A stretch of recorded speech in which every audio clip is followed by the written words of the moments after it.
This is the elevator at JCPenney-Coral Square in Coral Springs, Florida. There's the salon in style. There's the elevator sign. And look at this. They modded this elevator, and I cannot believe this.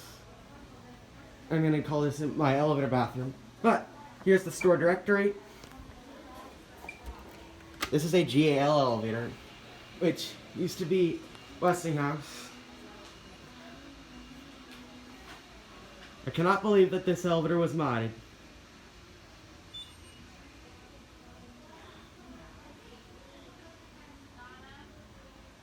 Here it is. Whoa, the indicator's nice though. Go up to 2. Passing 3,000 pounds, 500 pounds. It's the indicator.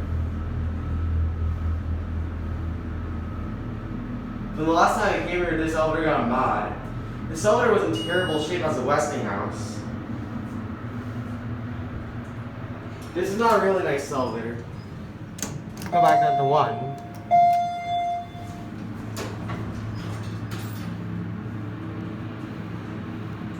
Let's take a cab view.